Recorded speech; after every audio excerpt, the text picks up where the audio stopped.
Hello everyone, welcome to drama one. Jina doctor Yoon को ढूंढ रही थी। जब उसे एक बूढ़े अंकल मिल जाते हैं तो वो खुशी के मारे उसके पास आने लगती है, पर तभी ही वहाँ पर झाड़ियों के अंदर से ताइफून बाहर निकलता है।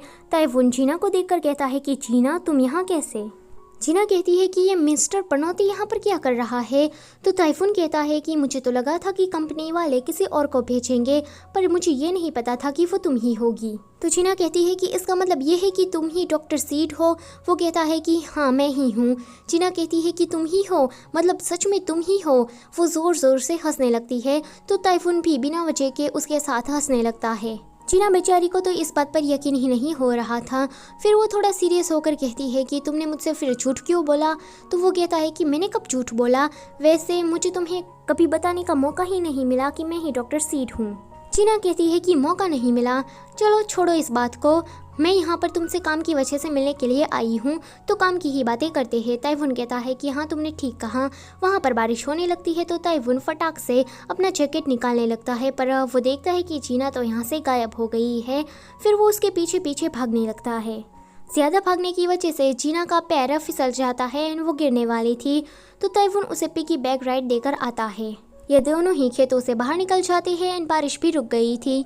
जीना जब ताइफून की कार को देखती है तो वो थोड़ा मुंह बनाने लगती है। ताइफून कहता है कि क्या हमें काम की वजह से जाना नहीं है? तो जीना कहती है कि हाँ। आगे जीना मैनेजर ओह को सारी अपडेट दे देती है कि उसके साथ अभी क्या हुआ है, एंड वो डॉक्टर यून से भी मिल गई है, पर वो ये बात नहीं बताती कि डॉक्टर यून ही मिस्टर पनौती है।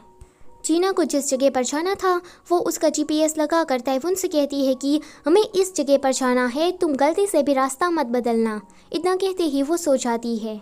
हाइमी तो यहाँ पर डायरेक्टर कांग को पटाने की पूरी कोशिश कर रही थी। डायरेक्टर कांग कहते हैं कि क्यों ना हम आज रात खाने के लिए जाए। हाइमी तो फटाक से मान जाती है। डायरेक्टर कांग किसी रेस्टोरेंट का नाम लेते हुए कहता है कि वहाँ का खाना मुझे बहुत ही ज़्यादा पसंद है एंड वो काफ़ी सस्ता भी होता है। उसके खाने का स्वाद बिल्कुल माँ के हाथों जैसा स्वाद होता है। यह सुनकर हाइमी कहती है कि डायरेक्टर कांग, आप आईएम कंपनी के डायरेक्टर हो, तो आप ऐसी सस्ती जगह पर खाने के लिए कैसे जा सकते हो? हाइमी की यह बात डायरेक्टर कांग को थोड़ी अच्छी नहीं लगती, पर वो स्माइल करते हुए वहाँ से चले जाते हैं एंड हाइमी से कहते हैं कि खाना हम बाद में खा लेंगे।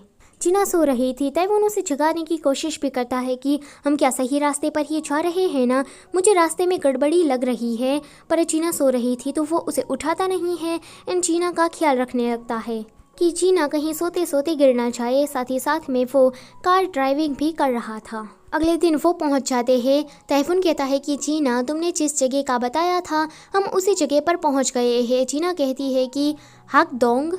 जीना जब बाहर निकलती है तो वो लोग समंदर किनारे खड़े थे। जीना अपना फ़ोन चेक करती है तो उसमें तो सच में उसने हाकदोंग का ही लोकेशन लगाया था। ये देखकर जीना हंसने लगती है तो ताइफून उसे देखकर हंसने लगता है। जीना थोड़ा सीरियस होकर कहती है कि जल्दी से कार स्टार्ट करो, हमें वापस जाना होगा। ताइफून जब कार स्टार्ट करने की कोशिश करता है तो वो कहता है कि बैटरी खराब हो गई है। थोड़ी देर के बाद वहाँ पर मैकेनिक आता है। वो कहता है कि बैटरी को ठीक करने में 2 घंटे तो लगेंगे ही। आगे ये दोनों रेस्टोरेंट में Korean spicy sea food stew खाने के लिए आए थे। ताइफून को जंगली मछलियाँ खाना नहीं आता था, तो जीना उसे कांटे अलग करके मछली खाने को देती है। ये देखकर ताइफून को काफ़ी ज़्यादा अच्छा लगता है। वो जीना को देखने लगता है। जीना उसकी ओर देखकर कहती है कि क्या है, तो वो कहता है कि थैंक यू शब्द सुनकर जीना थोड़ा अनईजी फील करने लगती है। आगे ये लोग वापस सोल सिटी में आ जाते हैं। ताइफून अपने घर पर आता है। सांबा उसे कहता है कि कल पूरी रात तुम कहाँ थे? वो उसकी स्मेल कर रहा था, तो ताइफून कहता है कि ये समंदर की स्मेल है। सांबा कहता है कि तुम वहाँ क्या करने गए थे? तो ताइफून कहता है कि देखो, मैं वहाँ जाना तो नहीं चाहता था, पर जीना सो गई थी इसलिए मुझे वहाँ पर जाना पड़ा। तो वो कहता है कि तुम एक लड़की के साथ पूरी रात समंदर किनारे थे? तो वो कहता है कि हाँ, हमने तो पहली बार सनराइज भी साथ में देखा। सांबा कहता है कि तुम्हारा हर बार पहली बार ही क्यों होता है? तो ताइफून स्माइल करने लगता है और कहता है कि मुझे काफ़ी ज़्यादा नींद आ रही है, मुझे सोने के लिए जाना है। सांबा कहता है कि पहले मुझे सारी बात डिटेल में बताते तो जाओ, पर ताइफून वहाँ से चला जाता है। चेयरमैन समंदर किनारे मछली पकड़ रहे थे तो उसका सेक्रेटरी कहता है कि मैंने सुना है कि हाइमी के डैड मिस्टर चंग आपकी रिटायरमेंट पर कुछ ज़्यादा ही इंटरेस्ट ले रहे हैं। आजकल वो डायरेक्टर कांग के साथ कुछ ज़्यादा ही खुलने मिलने लगे हैं। मुझे तो ऐसा लगता है कि वो अपनी बेटी का रिश्ता डायरेक्टर कांग से करना चाहते हैं। चेयरमैन अपने सेक्रेटरी की बात पर ज़्यादा ध्यान नहीं देते हैं। हाइमी सभी स्टाफ को लेकर किसी महंगे रेस्टोरेंट में ट्रीट देने के लिए आई थी। सारे लोग उसकी तारीफ कर रहे थे। मिसेस ओ कहती है कि तुमको पता है कि मेरा हस्बैंड कैसा दिखता है। वो अपने हस्बैंड की फ़ोटो दिखाती है तो वो तो काफ़ी ज़्यादा हैंडसम था। फिर वो सभी लोगों से पूछती है कि तुम्हें पता है कि लड़कों को कैसे पटाते हैं। सभी लोग कहती है कि कैसे। मिसेस ओ कहती है कि अगर तुम्हें किसी लड़के को अपना बनाना है तो तुम्हें उसे 12 डिशेस खिलानी होगी, एंड वो भी अपने हाथों से बनाकर, क्योंकि मर्द के दिल का रास्ता पेट से ही गुजरता है। आगे ये सभी लोग कंपनी में वापस आ जाते हैं। जीना को देखकर मैनेजर ओह उसे साइड में ले जाकर उसे पूछने लगती है कि क्या तुम डॉक्टर सीड से मिली, वो कैसा दिखता है। जीना अब उसे क्या ही बताती कि वो तो मिस्टर पनौती ही है। वो कहती है कि डॉक्टर ह्यून जॉनी डेप जैसे दिखते हैं। मैनेजर ओह कहती है कि जॉनी डेप, तुम उस डॉक्टर की कंपैरिजन मेरे प्यार जॉनी डेप से कैसे कर सकती हो। जीना को वो मारने लगती है। कुछ स्टाफ उसकी ओर आ रहा था तो वो रुक जाती है एंड एक्सरसाइज का बहाना मार देती है। डायरेक्टर कांग को हाइमी के डैड कहते हैं कि मेरी बेटी अकेली है तो तुम उसके साथ आज रात डिनर करने के लिए जाना।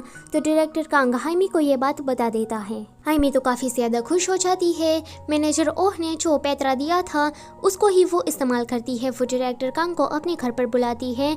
उसे खाना बनाना नहीं आता था, इसलिए वो रेसिपी बुक में से देख देख कर खाना बना रही थी। एंड ऑफ कोर्स पहली बार में तो कोई मास्टर नहीं बन जाता, इसीलिए हाइमी काफ़ी ज़्यादा देर लगाती है एंड किचन का पूरा कबाड़ा कर देती है। ऊपर से उसने जो खाना बनाया था वो भी बेस्वाद था।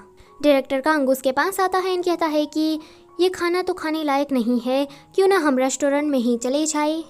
अगले दिन कंपनी में एक मीटिंग थी। उसमें नूरी पार्क प्रोजेक्ट टीम को बुलाया जाता है। मीटिंग पर जीना नहीं जाती, उसके अलावा सारे लोग चले जाते हैं।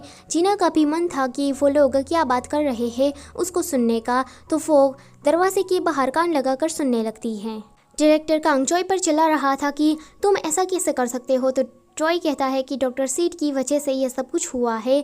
तभी ही जीना नीचे गिर जाती है एंड सारे लोगों का ध्यान उसकी ओर चला जाता है। इसी के साथ ये वाला एपिसोड होता है यहीं पर ही ख़त्म। Don't forget to like, share and subscribe. Thank you for watching.